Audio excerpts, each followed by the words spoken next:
I'm Chef Carol, and this is my first sewing tutorial.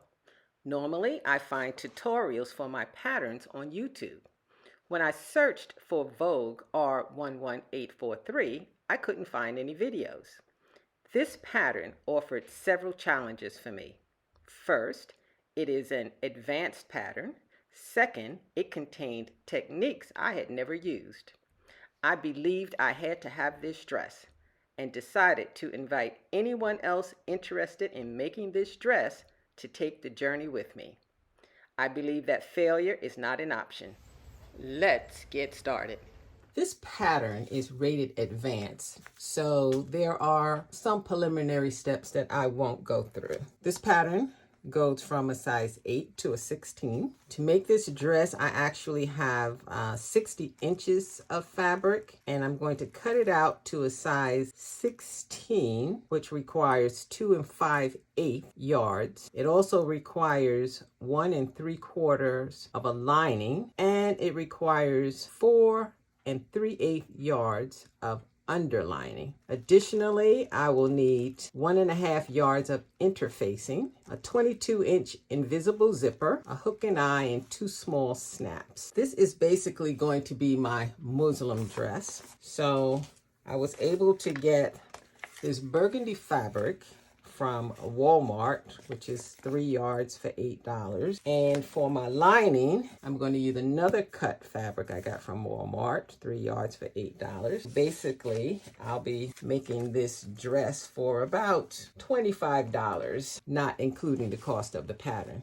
I'm also going to be using a fusible featherweight interfacing. And when I look at my pattern sheet, I'm looking for the 60-inch layout, which is pattern piece 2 and pattern piece 1. I would suggest that you make use of this. It also has the cutout for the lining and the underlining and the interfacing. The one tip that I will share, which is what I do with all of my sewing patterns, I've laid this out according to the layout. And additionally, I have Gutterman's thread. I always press my pattern to get the wrinkles out. I find that it also helps to keep the pattern flat on the fabric.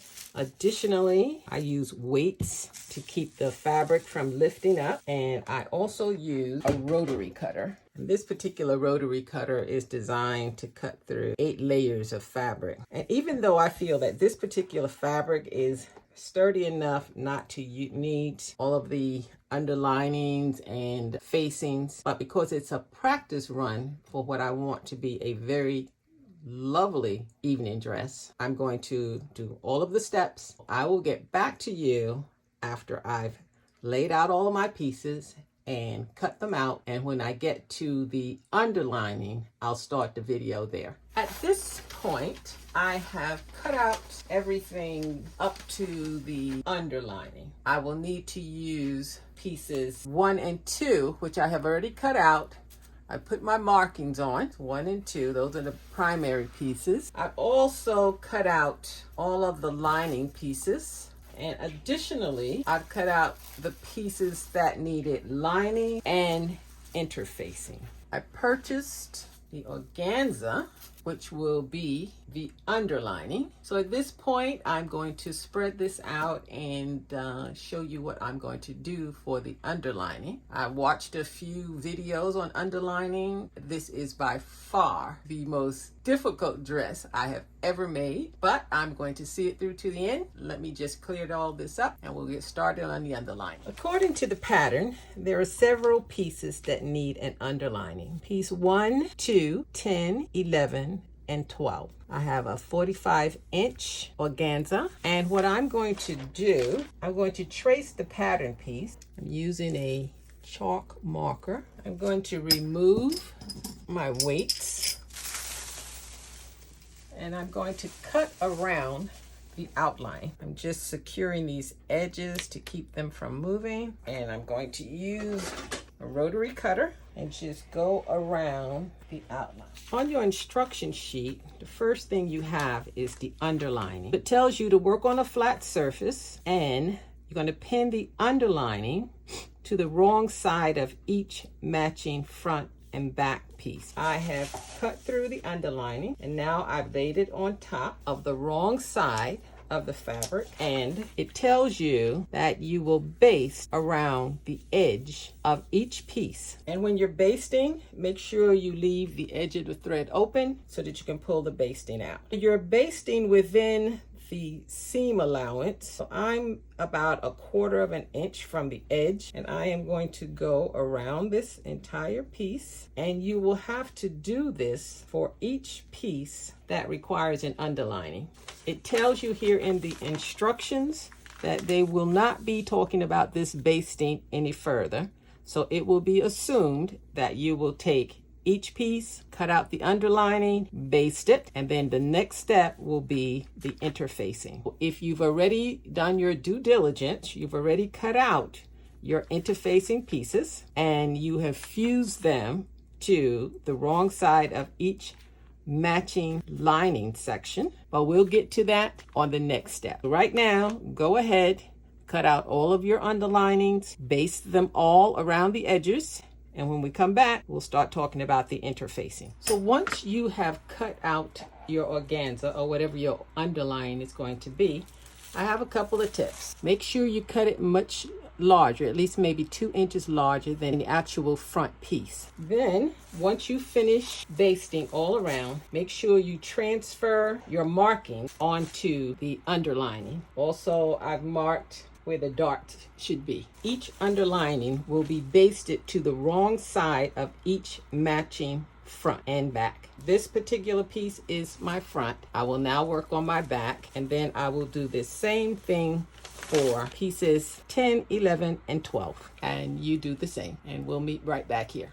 At this point, you should have completed the underlining, which you see here. And on the underlining, you can see that I've basted around the edges of pieces 1 and 2. I marked them. This is 1. I also put in all of the markings. And additionally, you should have completed the interfacing. The interfacing pieces 4, 5, 6, and 7. And you will iron the interfacing onto the actual lining. Now that that is completed, we will move on to sewing.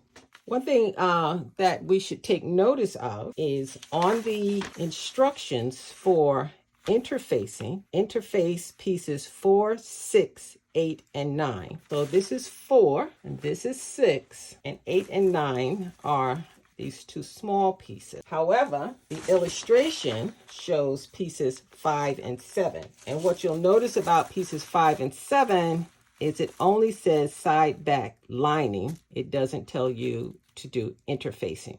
As I come to the conclusion of part 1, I have to point out a couple of things that I did find. Here in the interfacing, it says pieces 4, 6, 8, and 9. Also should be included is 5 and 7. It would have been 4, 5, 6, 7, 8, 9.